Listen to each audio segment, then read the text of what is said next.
மனிதானே மகத்தானவன், மனிதானே மகத்தானவன், மனிதானே மகத்தானவன். தமிழக அரசியல்ல 50-60 வருஷமா நல்லா யோசிச்சு பாருங்க. இன்னைக்கு ஒரு சில பேர் கேள்வி கேட்குறாங்க. அதாவது அண்ணாமலைக்கு லண்டன் போய் வந்து இதுதான் வேலையா அவருக்கு?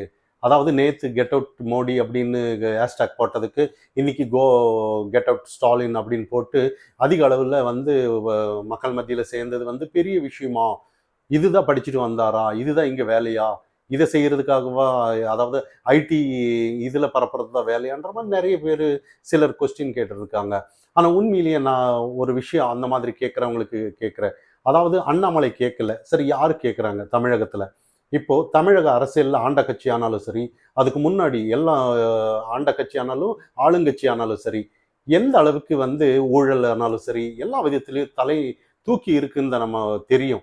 இந்த அளவுக்கு செல்வாக்கோட இங்கே சாதாரண கவுன்சிலர்ல இருந்து எம்பி, மினிஸ்டர் எல்லாம் ஒரு ஊழல் குற்றச்சாட்டு இல்லாத ஆளே இல்லைன்னு நம்ம சொல்லலாம். அப்படி இல்லைன்னு நம்ம மழுப்ப முடியாது. ஆனா இதெல்லாம் தாண்டி இன்னைக்கு தமிழுக்காக சில தமிழர்கள் படிக்க வேண்டிய சில சூழ்நிலையில இன்னைக்கு தர்மேந்திர பித்தான் சில விஷயங்கள் 5000 கோடி நம்ம வர்றது தடுத்து நிறுத்தப்பட்டிருக்கு தமிழக பள்ளிக்கூடத்துக்கு.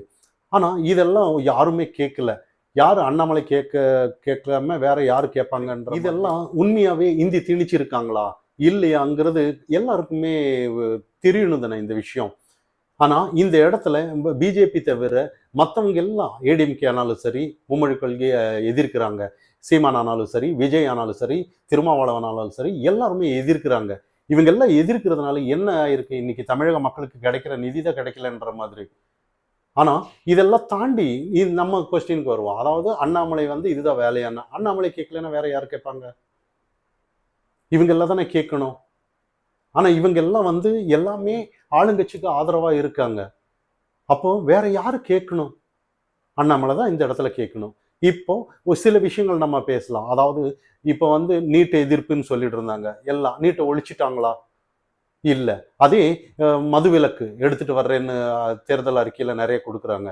அழிச்சிட்டாங்களா? இல்ல. எந்த ஒரு திட்டமானாலும் சரி மக்களை ஏமாத்துற மாதிரி தான் இருக்கு. ஆனா இந்த மாதிரி ஒரு சூழ்நிலையில 50 வருஷமா தமிழக மக்கள் ஏமாந்துட்டு தான் இருக்கணுமா? அப்போ இப்போ சிலர் இதே அண்ணாமலை நேத்து அவரே சில விஷயங்கள் சொல்றாரு. அதாவது நான் பேசுறது தவறுதான். ஒரு மேடையில பேசியிருந்தார் கரூர்லயோ எங்கேயோ.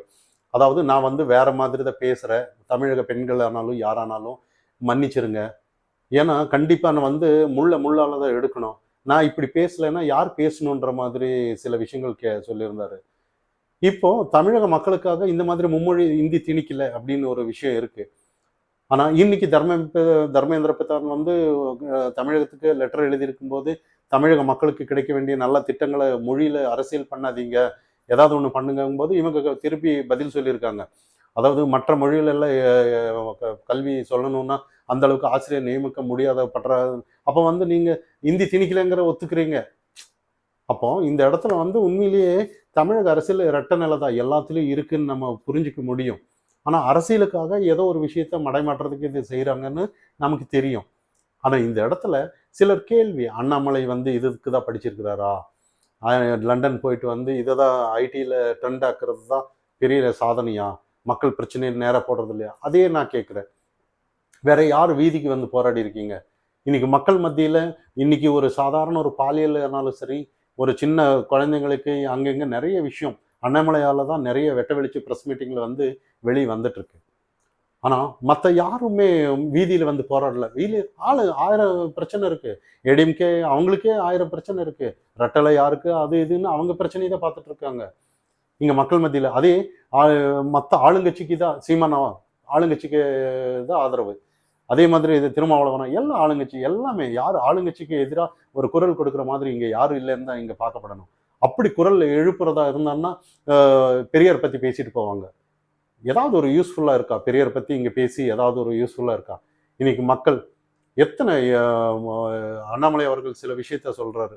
உண்மையிலேயே மோடி அவர்கள் அந்த அளவுக்கு பெண்களுக்கு ஒரு டாய்லெட் வசதி ஆனாலும் சரி, அதாவது இந்தியா முழுக்க, அதாவது கேஸ் வசதி ஆனாலும் சரி, எல்லாமே பெண்கள் கஷ்டப்படக்கூடாதுங்கிறதுக்காக கழிப்பறையில இருந்து அதே மாதிரி விவசாயிகளுக்கு திட்டம்னாலும் சரி, எல்லாமே ஒரு நல்ல ஆக்கப்பூர்வமான அரசியலை தான் எடுத்துட்டு இருக்காங்க. ஆனா தமிழக மக்களுக்கு வந்து தமிழக ஸ்கூலுக்கு வந்து கிடைக்க வேண்டிய சில நிதிகள் எல்லாம் வராம தடுக்கும்போது, யாரு இதெல்லாத்த கெடுக்கணும்? தமிழக வளர்ச்சி அடுத்த இன்னைக்கு வந்து கல்வி வந்து ஆர்டிஃபிஷியல் இன்டெலிஜென்ஸ் வந்து அந்த அளவுக்கு முன்னேறிட்டு இருக்கு. இன்னைக்கு தமிழக மக்கள் வந்து உண்மையிலேயே நிறைய ஸ்கூல் வந்து பள்ளிக்கூடத்துல தமிழக சரி, இதே இந்தி வேணான்னு நமக்கு எல்லாம் தெரிஞ்ச விஷயம் தான். இந்தி வேணாம். அப்ப எல்லாமே தமிழக அத்தனை ஸ்கூல்ல இல்லாம இருக்கணும். தெரிஞ்ச விஷயம் தான் நமக்கு. ஆனா பிரைவேட்ல இருக்கு. ஆனா ஏன் இது சாதாரண ஒரு விஷயம். இந்தி வேணான்னா இவங்கள கொள்கையா இருந்தான்னா ஒரு 30% மக்கள் தான் இருப்பாங்க தமிழகத்துல அவங்களுக்கு. அப்ப அவங்க மட்டும் எதிர்க்கிறாங்கங்கிறதுக்கு மக்கள் மத்த 70% மக்கள் எல்லாம் அப்போ இங்க நிறைய விஷயம் வந்து இன்னைக்கு நம்ம புரியணும். அண்ணாமலை கேட்கலன்னா வேற யாரும் கேட்கல தான். உண்மையிலேயே ஒவ்வொருத்தரும் மனசாட்சி தொட்டு சொல்லுங்க. அண்ணாமலை வந்ததுக்கு அப்புறம் தான் எல்லாமே மாற்றம். ஊழல் கம்மியா இருக்கு. இப்ப செந்தில் பாலாஜி ஆனாலும் சரி, நிறைய விஷயம் இன்னைக்கு ஒவ்வொருத்தரா இன்னைக்கு வந்து ஊழல் பட்டியலில் வெளியே வந்துட்டு இருக்கு. இப்பவும் என்ன ஏதுன்னு தெரியல. அடக்கி வாசிச்சுட்டு இருக்காங்க. என்னன்னு தெரியல. எலெக்ஷன் வரட்டுமான்னு என்னன்னு தெரியல. இல்லைன்னா நிறைய விஷயங்கள் வந்து வர்றதா சில அரசியல் வல்லுநர்கள் எல்லாம் பேசிட்டு இருக்காங்க. ஆனா எலெக்ஷன் வரும்போது மட்டும் அதை ஏதாவது கையில் எடுப்பாங்களான்ற மாதிரி. ஆனா இருந்தாலும் இன்னைக்கு வந்து ஏதோ ரெட்ட வேடை தான் இன்னைக்கு இருக்கு. அதாவது ஒரு இப்போ ஸ்டாலின் அவர்கள் ஆனாலும் சரி, இந்த மாதிரி அதாவது ஒரு ஆக்கப்பூர்வமான கைத்தேர்ந்த அரசியல்வாதிங்க இவங்கெல்லாம். ஆனா இன்னும் கூட ஒரு மக்களுக்கு உண்மைக்கு புறம்பான அரசியல் எடுத்துட்டு போகும்போது மக்கள் மத்தியில் இப்ப பாருங்க கெட் அவுட் ஸ்டாலினுங்கிறது அந்த அளவுக்கு மக்கள் மத்தியில எல்லா இடத்துலையும் பரவிருச்சு. இப்ப இதெல்லாம் ஒரு தமிழகம் நம்ம 1000 இருந்தாலும் நம்மளோட முதல்வர் இப்ப உலகம் முழுக்கும் போகும்போது உண்மைதானா இப்போ மக்கள் வந்து அடிப்படை அதாவது இந்த சில விஷயங்கள் நம்ம புரிஞ்சுக்க வேண்டியது என்னன்னா ஸ்டூடெண்ட் கையில கை வச்சான்னா அது மக்கள் மத்தியில அதாவது ஸ்டூடெண்டோட வளர்ச்சியை இந்த முதல்வர் தடுக்கிறாரு. அதனாலதான் இவர் கெட் அவுட் ஸ்டாலின் அப்படிங்கிற ஹேஷ்டாக் ஓடுதோ. அதே மாதிரி நான் சட்ட ஒழுங்கு வந்து அந்தந்த அளவுக்கு சந்தி சிரிக்குதுன்ற மாதிரி தான். பெரிய உயர் அதிகாரியே காவல்துறை அதிகாரியே சட்ட ஒழுங்கு சரியில்லைன்னு வெளிப்படையா சொல்ற அளவுக்கு ஆயிருக்கு அப்படின்னு அண்ணாமலை வார்த்தை சொல்றாரு. அப்போ அதெல்லாம் யார் சரி செய்யணுங்கிற நிறைய விஷயங்கள் இருக்கு. இன்னைக்கு கல்வி பள்ளியில அந்த அளவுக்கு சின்ன சின்ன குழந்தைகள் கேட்கவே அந்த அளவுக்கு அவ்வளவு வருத்தமான விஷயம். அப்போ இதெல்லாம் வந்து அண்ணாமலை தான் ட்ரெண்ட் பண்ணிட்டு இருக்கிறாரு. இப்ப வேற யாரு இதெல்லாம் கேட்கணும்? அப்ப இன்னைக்கு வந்து தமிழகத்திலேயே ஒரு மாற்றம் வந்திருக்குன்னா உண்மையிலேயே பிஜேபி வந்ததுக்கு அப்புறம் தான். ஆனா உண்மையிலேயே பிஜேபி எதிர்க்கலைன்னா உங்களுக்கு சுத்தி இருக்கிறவங்களுக்கு எல்லாம் கொண்டாட்டம் தான். ஏன்னா தமிழக மக்கள் முட்டாளா இருப்பாங்க. என்ன பண்ணாலும் அவங்க வந்து இவங்களை வச்சு நம்ம காசு கொடுத்து ஏதாவது ஒன்று பண்ணி அவங்களை முட்டாளாக்கிடலாம். ஏன்னா ஒரு பக்கம் படிச்சுட்டு போயிட்டு இருக்கட்டும் வசதி இருக்கிறவங்க, வசதி இல்லாதவங்க நம்ம போஸ்ட் ஓட்டட்டும், இல்லைன்னா ஏதோ நம்ம அடித்தொண்டர்கள் மாதிரி இருக்கலான்னு தான். இப்பெல்லாம் காலம் மாறிடுச்சு. இப்பெல்லாம் கவர்மெண்ட் ஸ்கூலே மூடிட்டு வரும்போது நல்லா யோசிச்சு பாருங்க. சாதாரண ஒரு மனுஷனும் கூட கூலி வேலை செஞ்சாலும் கூட பிரைவேட் ஸ்கூல்ல படிச்சு நல்லபடியாக தான் படிக்கணும்னு நினைக்கிறாங்க. இப்போ வேலை செய்ய ஆள் இல்லை.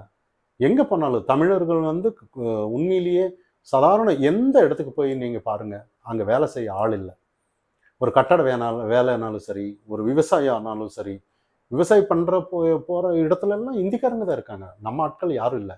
அடுத்த தலைமுறை தமிழர்கள் யாருமே இங்க தமிழ்நாட்டில் இருக்கிறவங்க வந்து எல்லாம் படிச்சு போறாங்களே ஒழிய வேலை செய்ய ஆள் இல்லை. அப்படி ஒருவேளை இங்க வேலை செய்யறவங்க இருக்காங்கன்னாலும் அவங்க எல்லாம் குடிகாரனுங்க தான். எல்லாம் குடியில காலியாகி ஏதோ ஏனோ தானோன்னு வாழ்ந்துட்டு இருக்காங்களே ஒழிய ஒரு ஆக்கப்பூர்வமான ஒரு வாழ்க்கையை எடுத்துட்டு போற மாதிரி இல்லை. ஏன்னா ஏதோ வழி இல்லாம ட்ரக் அடிக்ட் அந்த சூழ்நிலையில தான் இருக்காங்க. ஆனா இதே போக்கு இன்னும் 1 வருஷம் 2 வருஷம் இதே ஆட்சியோ இல்லை இதே நிலைப்பாடோ இருந்துட்டோன்னா அண்ணாமலை கேட்கல, வேற யாரும் கேட்கல. சுத்தி இருக்கிறவங்க எல்லாம் நீங்க வந்து தமிழக மக்களை முட்டாளாக்கிட்டே இதே 50 வருஷமா என்ன நடந்துட்டு இருக்கோ அதே நடந்துட்டு இருந்ததுன்னா இன்னும் ஒரு 5 வருஷம் 6 வருஷத்துல டோட்டலா தமிழக மக்கள்ல யாருமே இருக்க மாட்டாங்க. வெளியாளுங்க தான் இருப்பாங்க. எல்லாம் காணாம போயிடுவாங்கன்னு தான் பார்க்கணும். வளர்ச்சியே இல்லைன்னா என்ன பண்றதுன்ற மாதிரி தான். இப்போ ஒரு பிரளயம் மாதிரி தான். இந்த 50 ஆண்டு என்னென்ன இருக்கோ அத்தனையும் உடைக்கப்பட வேண்டும். மனிதானி மகத்தானவன் மனிதானி மகத்தானவன் மனிதானே மகத்தானவன்